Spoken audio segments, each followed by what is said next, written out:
I'm hoping that the whole point of me opening up about such a personal thing will connect with someone listening on the other side of this camera.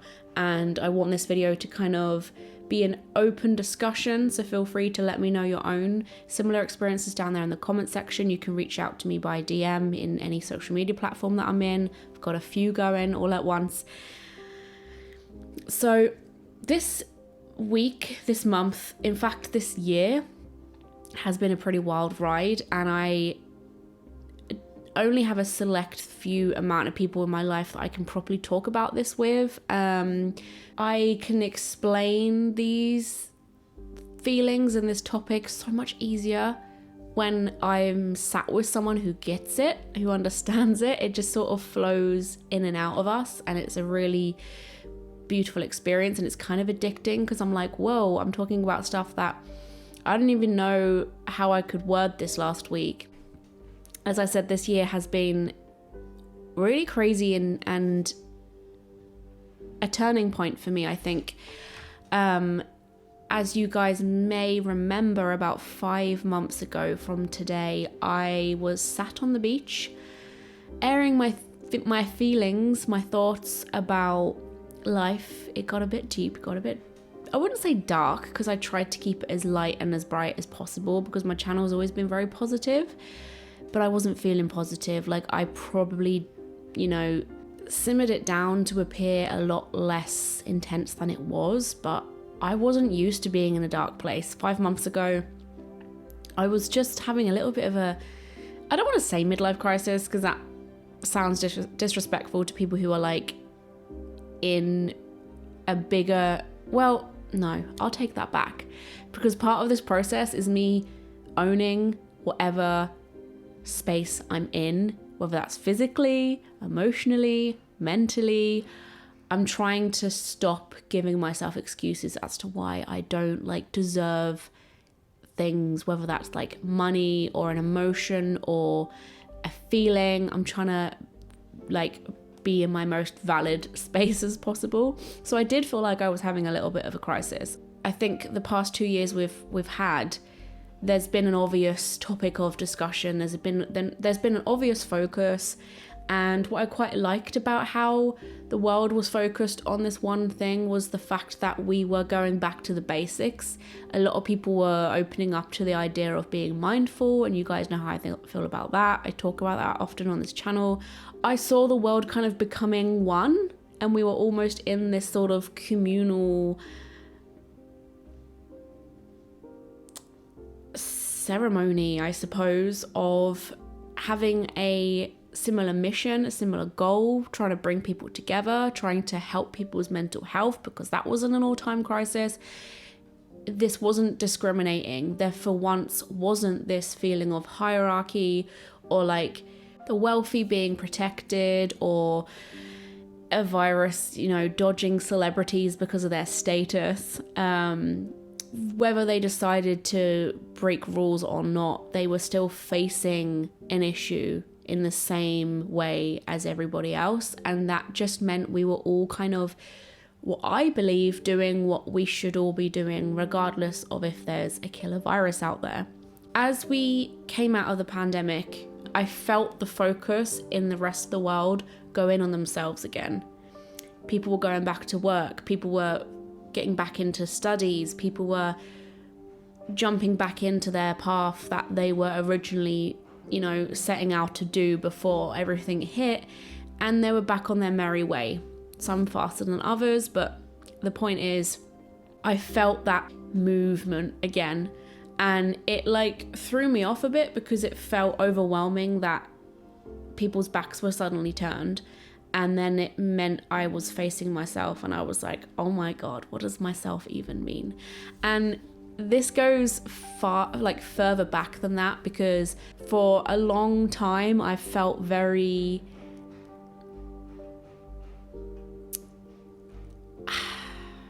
didn't want to say the word embarrassed, but once again, I'm trying my best to be as open and feel as valid in my feelings and emotions as much as possible. So I'm putting that word out there, even though it even embarrasses me to say. But I was embarrassed, and ashamed and a bit like humiliated, and I didn't feel proud of this space, my channel, and what I was I was proud of what I was creating. I have always felt like I resonate with what I'm making. I feel great about whatever I'm putting out. It makes me so happy to do. Like, I'm such a creative person through and through that this is just like my heartbeat. It sounds very cliche, but it's like in my blood. Like, I knew that. I've always known that because I've done this since I was literally like 15, 14 years old. This is something that I'm probably always going to do now because it's, you know, clearly doing something for me. It's quite rare for someone to do something for so long and not fall out of love with it. People always tell me as well, they're like, wow, you've done this for so long, like, this is you, this is your thing, like, all I've known of you is doing this for years. Or I'll see an old friend and they're like, are you still doing videos? I'm like, I can't not. Help me. No. So I've known it's always meant a lot to me, but I was so embarrassed for so long about how other people in this space were growing and moving and developing somewhere, and I just sort of felt my reach was just plummeting, and it has been for, I'm guessing it's about 6 years now. And just to say that out loud is like gross to me because it's something that I've tried to ignore for so long. I don't know why. It's interesting how I put so much importance in people thinking that. Although I didn't explain this and didn't talk about this in that mental health video, I was psyching myself up during that period to start a new direction for myself. And so this one day 5 months ago, I kind of snapped and I was like, this is it. Like, I moved technically up here, up north, hundreds of miles away from home to live this dream because I couldn't do what I'm doing now down south. It's expensive down south. I don't get a whole lot of money either. What I do barely gets me by. I'm scraping the barrel every day because I love this so much and I love what I do so much that it feels worth it to me. But I guess 5 months ago I kind of came to some sort of reality check where I was like, can I do this any longer?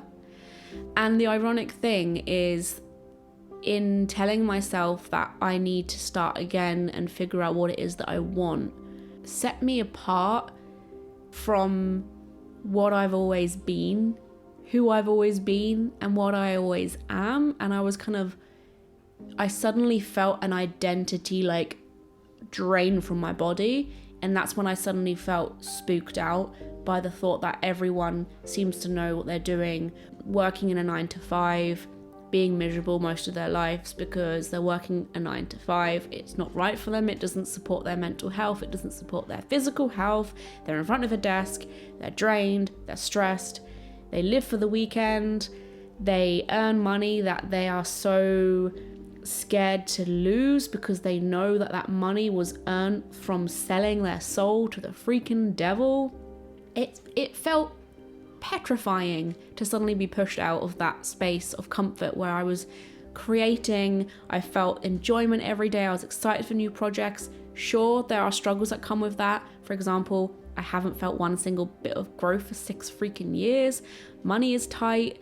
I want to buy a house. I feel like I'm letting my partner down because I don't have a career, ladder going on here, and I worry whether that's stressing him out secretly and all of these things. And I was like, oh. Months went by. I obviously continued. Regardless, I always do. Even though I have these moments where I'm like, this is it, F it. Do you know what? I'm feeling fed up. Other people make progress in like a year. They hop on this platform, they make it big, they stay big, and they're just like going about their merry lives. And I'm over here like,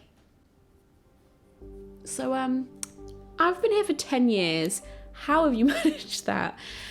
So many days I have threatened YouTube. I don't know who. I don't know who I'm threatening, but I just say, do you know what? One day I'm just going to say, F it. Like, fuck you, YouTube. I'm leaving. This isn't for me anymore. Clearly it's not. It's like flogging a dead horse. Or fuck you, society. Fuck you, algorithm, for never supporting me, for having everyone else's back but not mine. I'm leaving. Or like, fuck you, people who haven't helped me live my dream. And this is getting vulnerable now, because I did feel bitter, and I was like, I didn't feel supported by people that maybe had my back previously, and they were just trying to live their own life, dude. Like, I'm here getting all threatening and saying I'm just gonna leave, like. And then I realized something. I realized I wasn't threatening YouTube. I wasn't threatening people who won't watch my content. I wasn't threatening the algorithm, the little monkeys behind who decides which video gets pushed and which doesn't. I was threatening myself. I was playing with the idea almost every week of letting go what makes me tick, of letting go of what makes Ellie, and what I love and what I enjoy. And that's why I get left on the beach with my camera freaking out about what everyone's doing, because for once I'm not in touch and connected with what I'm doing. And that's why it's stressful. I think that's why when you don't know what your purpose is and what your soul is here to do, it ironically is the worst place to be to find that, because you suddenly move from going inwards and you're looking outwards and you're saying, freaking heck, this is overwhelming. All you can concentrate on is other people. And I kind of surrendered to that idea of other people and the outside, because I let the feelings of how other people are going to think about my growth, or, you know, the YouTube platform's out to get me, like Instagram never supports me, and like external stuff, like their thoughts, their feelings, their actions, circumstance and situations and situational stuff got the better of me. It overtook the important bit, and the important bit was how I feel. How I feel when I create, how I feel when I push workout and art stuff and opinions and thoughts, expressions, my creative flow. What's funny, what's interesting is, although I didn't realize this at the time, what I was basically doing 5 months ago was looking this way, focusing on how I don't want to do this anymore, I'm giving up, I'm making a change, though I don't know what that change is, and nothing feels at this point in time right. Yet over here, my hands were like continuing to make content. It's something I've always enjoyed, and it just comes so naturally to me. And so therefore, those months after that video, I was still creating content. Obviously, I never like stopped or anything. I'm still here, and I always have done. Because that's the way that it should be when you are doing something which you're here to do, like your sole purpose, your meaning, your exact like creative expression that feels straight from the heart and soul. It should come so naturally. It could be for you painting, drawing. If you're a therapist, you just naturally like communicate to people in such a easy flowing nature.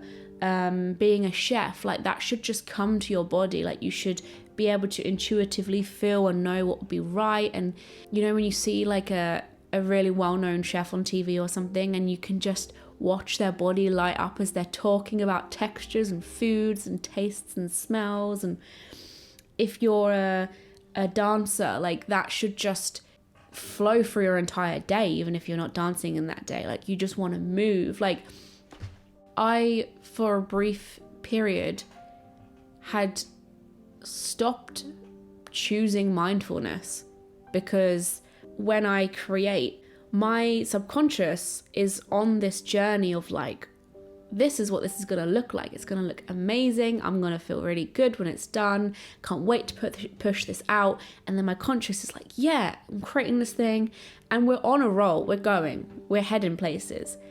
And those places might not be monetary gain. I might not be gaining massive amounts of riches.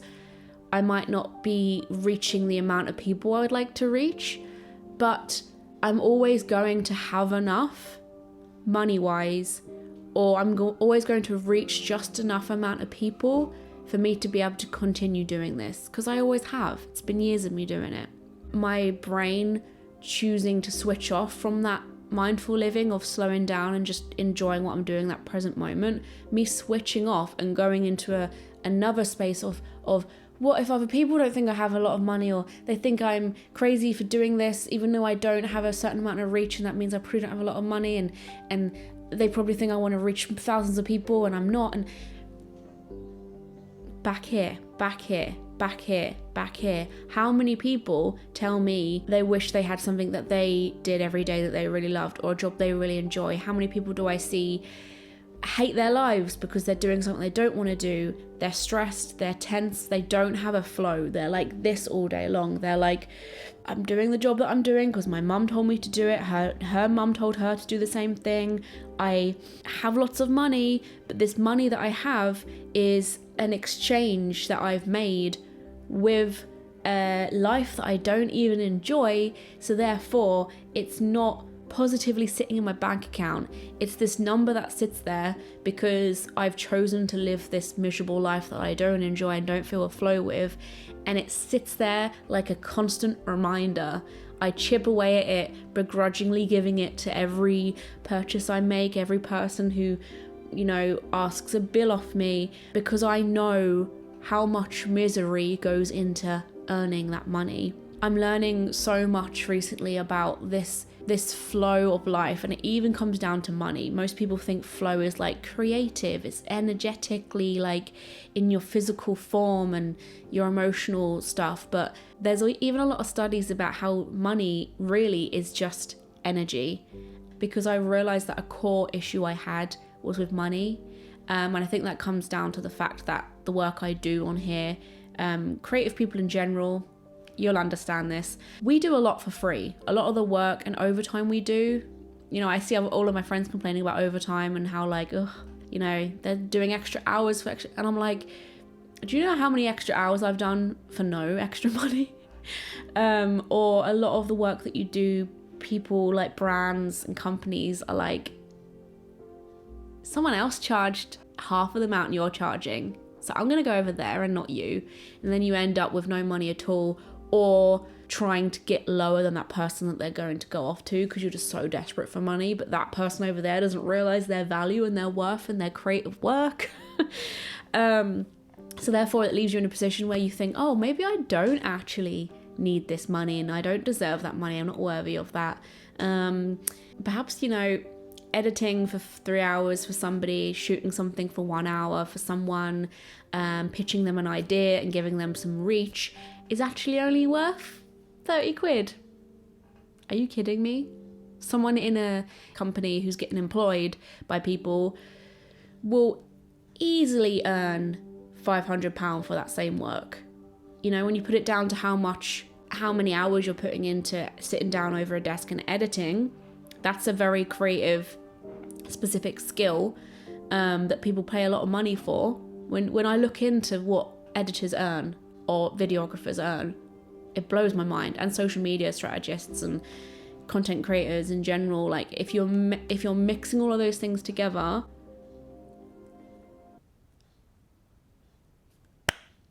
I'm getting fobbed off here. It's realizing that I had some sort of weird relationship with money because of how I've always known money to be. It's hard to get. It's been like that in my family. We've never been rich.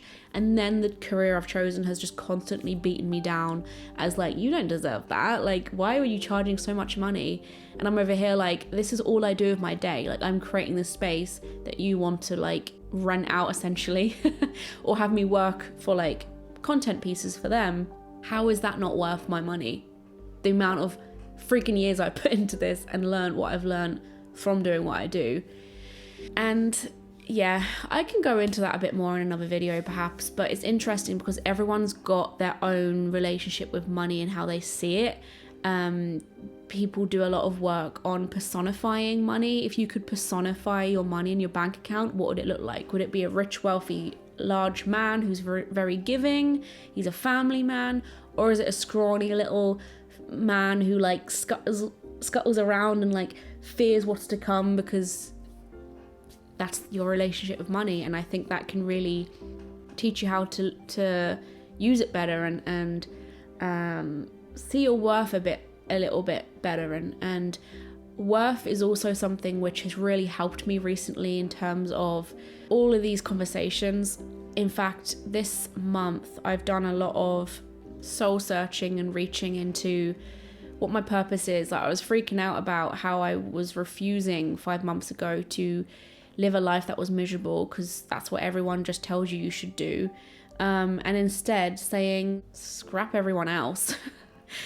I did that by a few really impactful, interesting figures appearing in my life. Like, I've been studying a lot of therapists who are incredible. Their work has changed my entire life.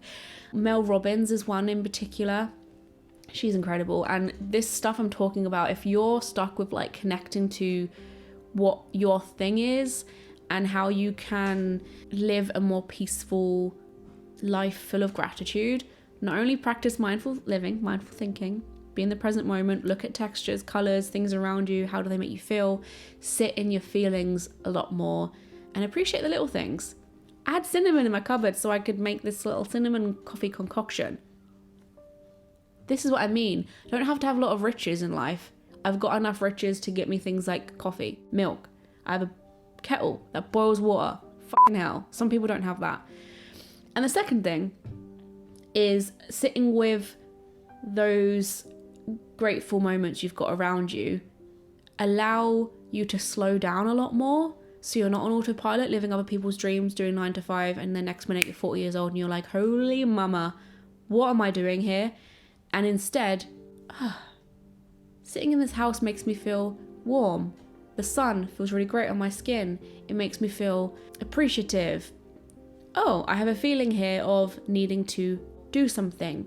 I've always wanted to go to that section of the beach when the sun's out. I'm going to go do that. Or I feel really excited for stuff to come because I haven't had that for a long time. I haven't felt excited for a long time. Things have been boring for a long time. Or you're sitting in your bathtub and instead of sitting on your phone, you're just sitting with your feelings or looking at the bubbles, and then you realize in next minute you're having fun with freaking bubbles like a kid would. Because kids, we learn a lot from them when it comes to mindful thinking. That's all they do. Just, if you want to understand what mindful thinking is, just watch a kid. They're doing it all the time. And then you're in the bathtub having a laugh with some freaking bubbles in the bath because you haven't enjoyed yourself in a long time. And you're like, I need to do something with a friend. I need to hang out somewhere. I need to go to the park, sit on some freaking swings or whatever. It helps you realize why you're doing things, and your subconscious and your conscious like connects, and you're like, oh, I'm drinking a lot of coffee today because I need more sleep. I need to have an early night tonight. I need to cancel tomorrow's plans so I can just sleep all day. Do you know what I'm saying? And in a similar way, that Mel Robbins lady I just mentioned and then never continued talking about, she preaches this high five method.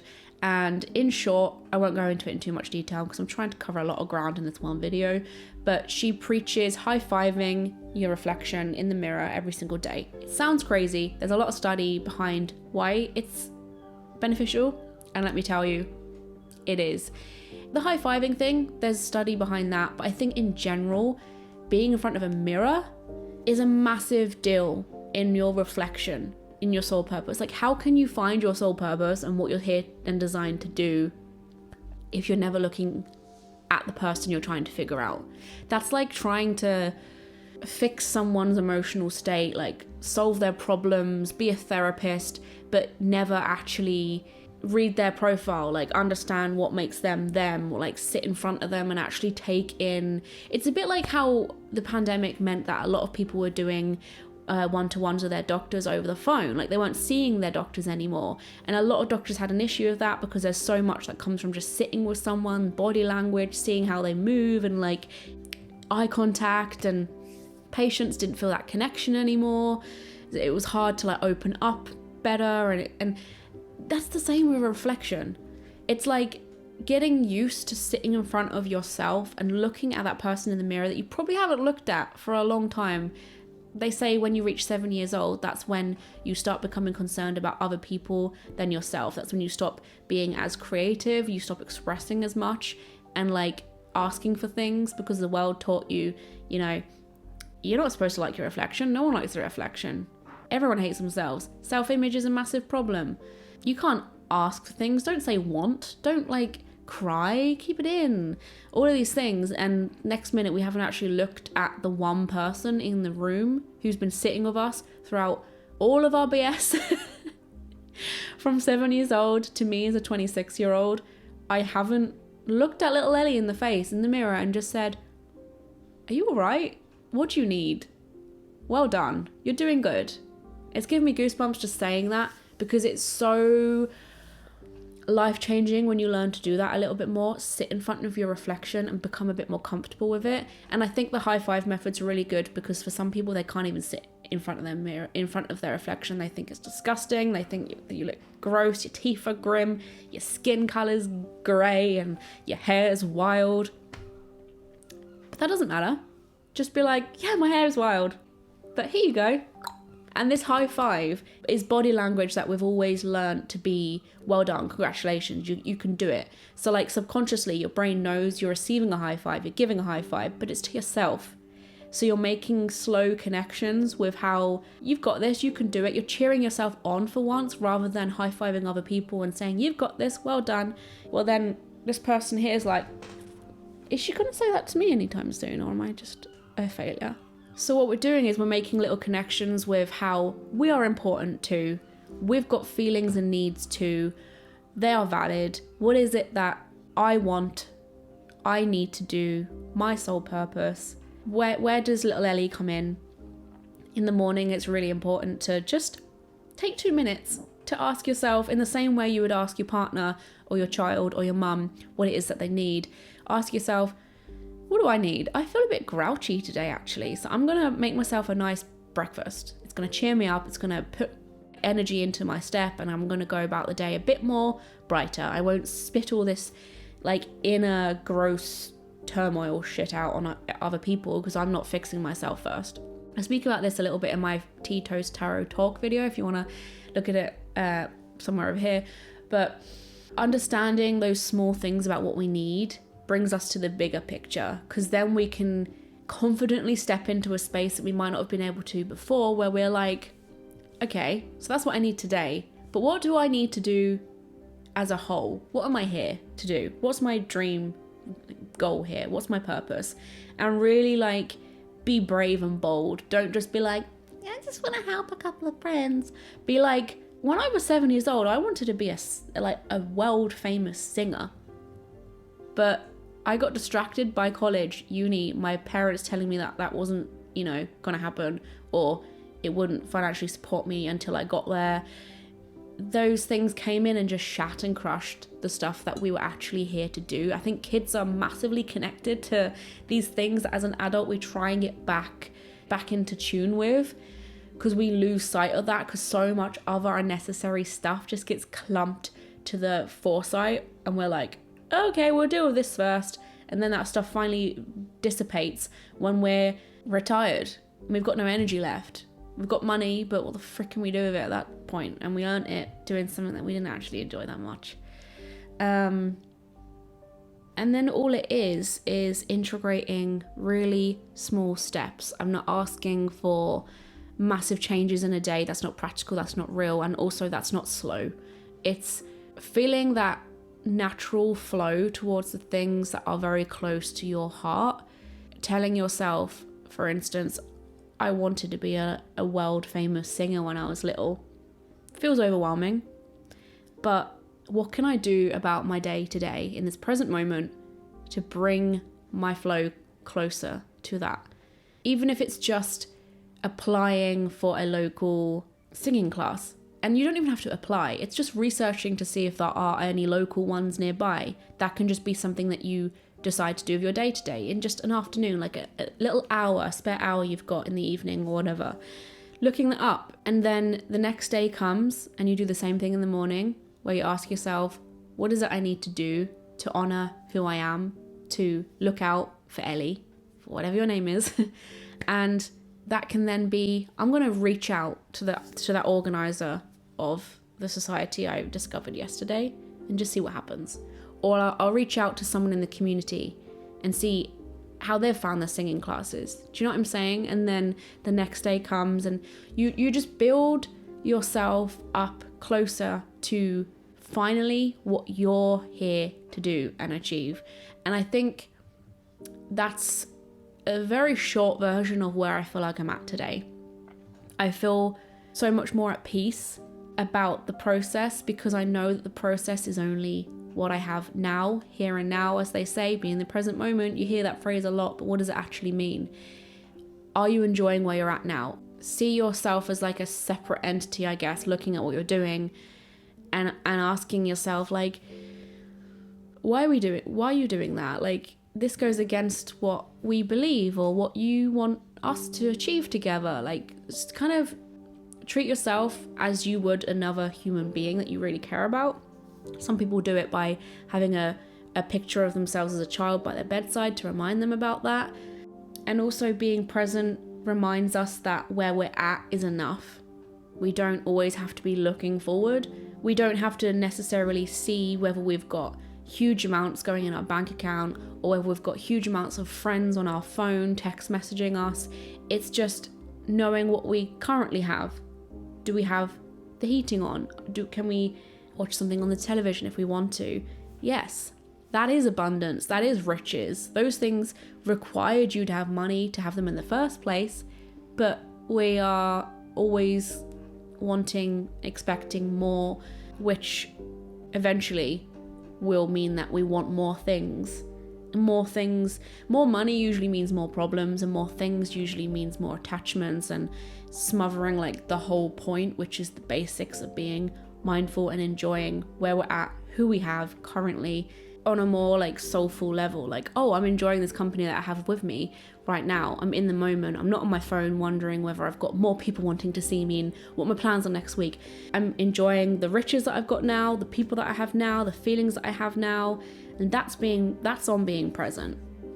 That retunes our focus, and so that itself has made me feel so much more grateful as well for what I have. Like, I will hug my partner.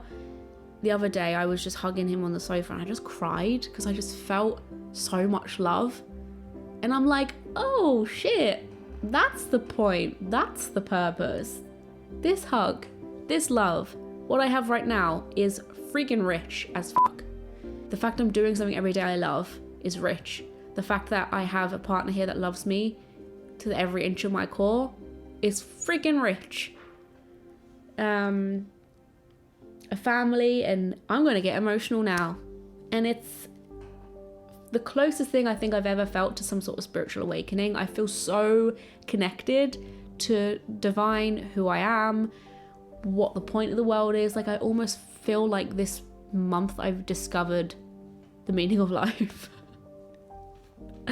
I've always felt connected to mindful living, and I felt like I discovered mindful living through my connection with food. As you guys know, I lost a bit of weight and I've kept it off through intuitive eating, mindful eating, and I stumbled across that, and it's changed my world bit by bit. And eventually I feel like it came into my life through food because I had a problem with food, but then actually it breathed into the rest of my world because it's made me realize the point of absolutely everything. It's not just about food, actually. It's the key to the meaning of life. It came into my life by accident, but accidentally on purpose.